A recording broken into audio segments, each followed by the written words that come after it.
오늘 우리에게 주시는 하나님의 말씀은 출애굽기 18장 1절에서 12절까지의 말씀입니다. 구약성경 109쪽에 있는 출애굽기 18장 1절에서 12절의 말씀을 제가 받들어 읽겠습니다. 모세의 장인이며 미디안 제사장인 이드로가 하나님이 모세에게와 자기 백성 이스라엘에게 하신 일, 곧 여호와께서 이스라엘을 애굽에서 인도하여 내신 모든 일을 들으니라. 모세의 장인 이드로가 모세가 돌려보냈던 그의 아내 십보라와 그의 두 아들을 데리고 왔으니 그 하나의 이름은 게르솜이라. 이는 모세가 이르기를 내가 이방에서 나그네가 되었다 하미요, 하나의 이름은 엘리에셀이라. 이는 내 아버지 하나님이 나를 도우사 바로의 칼에서 구원하셨다 함이더라. 모세의 장인 이드로가 모세의 아들들과 그의 아내와 더불어 광야에 들어와 모세에게 이르니 곧 모세가 하나님의 산에 진친 곳이라. 그가 모세에게 말을 전하되 내 장인 나 이드로가 내 아내와 그와 함께한 그의 두 아들과 더불어 내게 왔노라. 모세가 나가서 그의 장인을 맞아 절하고 그에게 입맞추고 그들이 서로 문안하고 함께 장막에 들어가서 모세가 여호와께서 이스라엘을 위하여 바로와 애굽 사람에게 행하신 모든 일과 길에서 그들이 당한 모든 고난과 여호와께서 그들을 구원하신 일을 다 그의 장인에게 말하매 이드로가 여호와께서 이스라엘에게 큰 은혜를 베푸사 애굽의 사람의 손에서 구원하심을 기뻐하여 이드로가 이르되 여호와를 찬송하리로다. 너희를 애굽 사람의 손에서와 바로의 손에서 건져내시고 백성을 애굽 사람의 손 아래에서 건지셨도다. 이제 내가 알았도다. 여호와는 모든 신보다 크심으로 이스라엘에게 교만하게 행하는 그들을 이기셨도다 하고 모세의 장인 이드로가 번제물과 희생제물을 하나님께 가져오매 아론과 이스라엘 모든 장로가 와서 모세의 장인과 함께 하나님 앞에서 떡을 먹으니라. 아멘. 오늘 이 본문의 말씀으로 언젠가는 나타날 하나님의 은혜라는 제목으로 하나님의 말씀을 나누겠습니다. 신약성경 사도행전 7장에는 스데반 집사님의 설교가 나옵니다. 스데반 집사님은 성령이 충만하여 모세가 애굽에서 40세쯤 되었을 때에 자신의 동포 이스라엘 자손을 돌본 마음이 생겨 자신의 형제를 학대하는 애굽 사람을 쳐 죽였는데 그 일로 인하여 그는 애굽 땅을 도망쳐 미디안 땅에서 나그네가 되어 40년을 살다가 하나님을 만나 이스라엘 백성을 애굽에서 인도해내었다라는 설교 메시지를 전합니다. 구약성경에는 모세가 애굽에서 40년을 어떻게 보냈는지 또한 미디안 땅에서 40년을 어떻게 보냈는지 정확하게 그 내용을 말하고 있지는 않습니다. 하지만 분명한 사실 하나는 모세가 애굽에서는 바로의 공주의 아들로 성장했고 미디안에서는 미디안 제사장 이드로의 딸과 결혼해 아들 둘을 낳고 장인의 양떼를 치며 살았다라고 말씀하고 있습니다. 여호와 하나님의 백성, 이스라엘 백성을 애굽에서 인도할 모세가 이방신을 섬기는 제사장, 미디안의 제사장의 사유가 되었다는 말이 왠지 어색하게 들리는 것이 사실입니다. 왜냐하면 이스라엘 자손은 약속의 땅에 들어간 후에는 이방신을 섬기는 가나안 족속을 멸하고 그 땅의 모든 우상들을 다 회파할 사명을 갖고 있었기 때문입니다. 모세는 하나님을 만나기 전, 그러니까 미디안 광야에 거주하는 동안 그의 장인과의 삶 속에서 그가 믿는 하나님, 그러니까 이스라엘 백성의 조상들의 하나님을 그의 장인에게 드러내놓고 말하지는 않았습니다. 특별히 그가 호렙산에서 불타는 떨기나무를 통하여 이스라엘 백성을 구원하라는 하나님의 사명을 받은 후에도 그는 자신이 만난 여호와를 그의 장인 이드로에게 말하지 않았습니다. 하나님께서는 모세에게 애굽 왕 바로 앞에 가서 이스라엘을 향한 하나님의 뜻을 전하라고 명령하셨습니다. 그리고 모세는 하나님의 말씀에 순종하여 애굽에 가기로 결단합니다. 하지만 정작 그의 장인에게는 여호와 하나님께서 자기를 애굽으로 보내셔 그들을 구원해내라는 명령을 하셨습니다라는 말은 하지 않았습니다.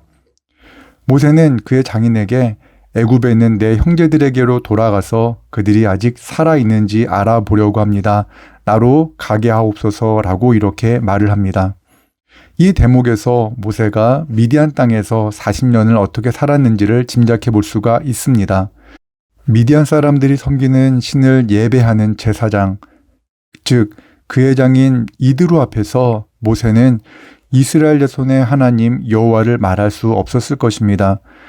그는 40년간 이방인을 섬기는 장인과 하나님을 믿지 않은 아내와 살아야만 했습니다. 그런 그가 애굽에 가서 하나님의 능력으로 이스라엘 백성들을 인도해 내었습니다. 아직 시내산에서 율법을 받기 전이었으나 하나님께서 이스라엘에게 주신 십계명에 의하면 그의 장인 이드로는 하나님의 율법, 즉 우상을 만들고 우상을 섬기지 말라라고 명령하신 그 첫째 계명과 둘째 계명을 어긴 그러한 흉악한 우상 숭배자였습니다.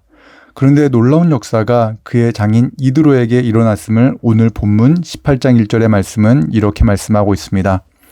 모세의 장인이며 미디안 제사장인 이드로가 하나님이 모세에게와 자기 백성 이스라엘에게 하신 일, 곧 여호와께서 이스라엘을 애굽에서 인도하여 내신 모든 일을 들으니라. 아멘. 당대 최강대국이었던 애굽에서 일어난 그 사건에 대한 소식은 이미 그의 장인 이드로가 살고 있던 미디안 땅에도 전파되었습니다.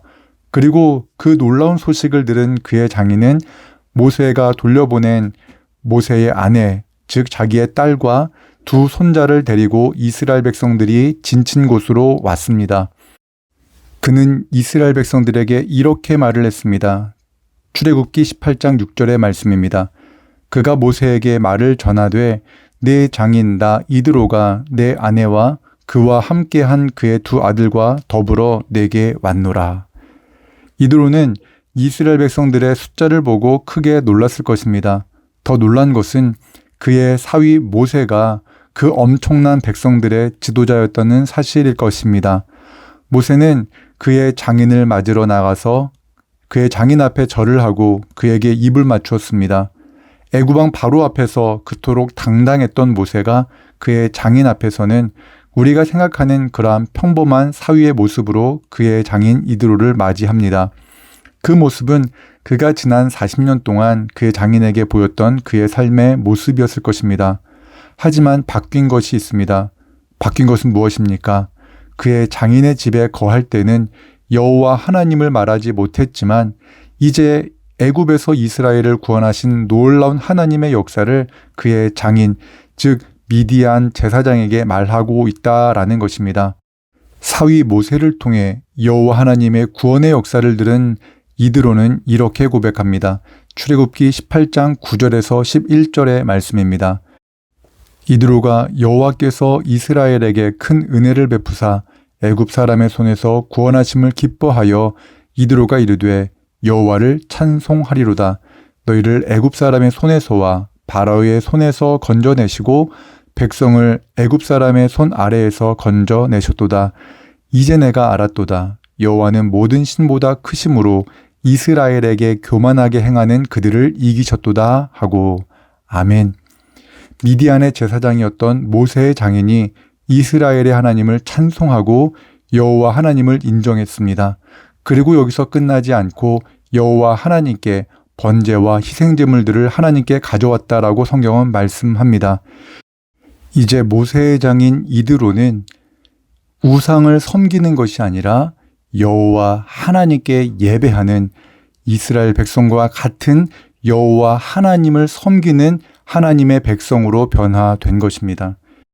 저는 이 말씀을 묵상하다 가족 구원을 위해 간절히 기도하던 성도님이 생각났습니다.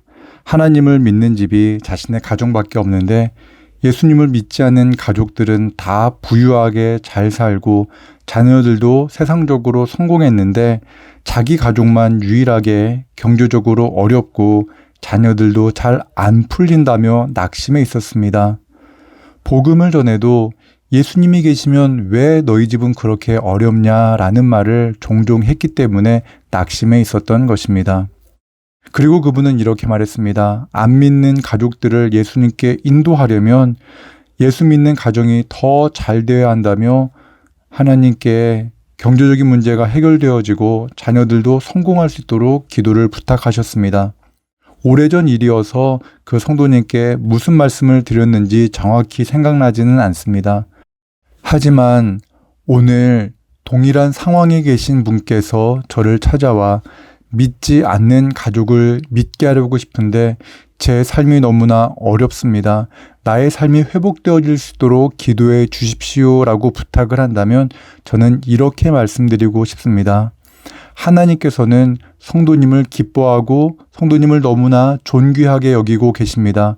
비록 삶이 어렵고 힘들다 할지라도 기뻐하며 기도하며 감사하며 살아가시다 보면 하나님께서 믿지 않는 가족들에게 성도님을 통하여서 하나님의 살아계심을 나타내 보이실 테니 담대하게 오늘을 살아가십시오라고 말입니다.